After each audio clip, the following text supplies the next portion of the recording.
एक दफ़ा ना हज़रत अबू बकर सिद्दीक और जनाबे उमर फ़ारूक की ना किसी बात में शकरंजी हो गई, इख्तलाफ राय हो गया। तो जनाबे उमर ज़रा डाढ़ी तबीयत के बंदे थे, डांट दिया अबू बकर सिद्दीक को। तो सिद्दीक एक बार नरम बंदे थे, माड़े दा की काम मोहम्मद नस जाना या रोना।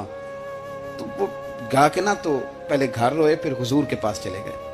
जनाबे उमर कहते मुझे भी ख्याल आया कि यार ये मुझे नहीं करना चाहिए था। थोड़ी देर के बाद अच्छे लोग जो होते हैं उनका गुस्सा जल्दी उतर जाता है। कहते मैंने जाके जनाबे सिद्दीक अकबर के दरवाजे पे दस्तक दी तो पता चला वो तो घर ही नहीं। मैं समझ गया, मैं डर गया, मेरी टांगे कांपने लगी। क्यों डर रहे हो उमर? फरमाने लगे इसलिए डर रहा हूं कि अबू बकर जब अपने घर नहीं होते तो दरवाजा रसूल पे हो।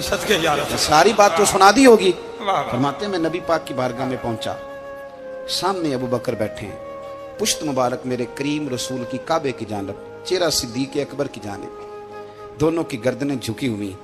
जनाबे उमर पाक फरमाते हैं कि मैं बैठा था और सोच रहा था, सलाम ली, जवाब मिला, पर गर्दनें नहीं उठाई दोनों ने, मुकद्दस गर्दनें झुकी रही। मैं सोच रहा था कि अब हुजूर मुझे डांटेंगे तो मैं सिद्दीक के पैर पकड़ूंगा, मैं अली को सिफारिशी बनाऊंगा, मैं मिन्नत करूंगा, लेकिन कोई बोले तो बात बने ना। कहते जब देर हो गई, ये सुकूत भी बड़ा मुश्किल होता है।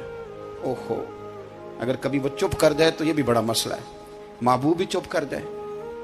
कहते मैं बड़ा परेशान हुआ, जब मेरा कलेजा मुंह को आया ना तो जनाबे उमर कहते मैं बोलने लगा तो आंसू मेरे पहले निकल गए। अल्लाह अकबर। कहते मैंने रो के कहा सोनिया भूल गया था, मैं गया था अबू बकर के घर माफी मांगने, पर ये यहाँ आ गए। ये मेरे दोस्तों इसे मेरी तकरीर ना समझना, मेरे रसूल पाक के ये असल लफ्ज आपको किताब में मिलेंगे। आप तब खातिब निसाद उठा के देखें।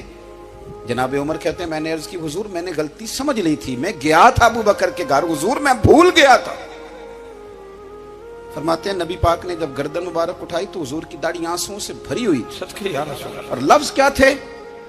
फरमाया उमर तुम मेरी खातर मेरे अबू बकर को माफ नहीं कर सकते थे। अब बात को समझे, ये नहीं फरमाया अबू बकर ने गलती नहीं की, फरमाया छोड़ नहीं सकते थे, तुम मेरी वजह से मेरे साहब को छोड़ नहीं सकते थे। फिर हुजूर ने फरमाया उमर ये सारा मक्का तलवारें लेके मुझे कत्ल करने आता था, यार ये अकेला था, इसने खोल के बाजू कहा था कि जो हुजूर तक जाएगा मेरी लाश से गुजर के जाएगा। पर मैं दुनिया भूल जाती है, मुझे याद है अबू बकर सिद्दीक ने माल भी दिया, औलाद भी दी, मेरी खातर छोड़ नहीं सकते थे। जनाबे उमर कहते हैं मैं उसके बाद समझ गया कि मेरे मुस्तफ़ा की रजा इसी में है कि अबू बकर को राजी रखा जाए। सुभान अल्लाह।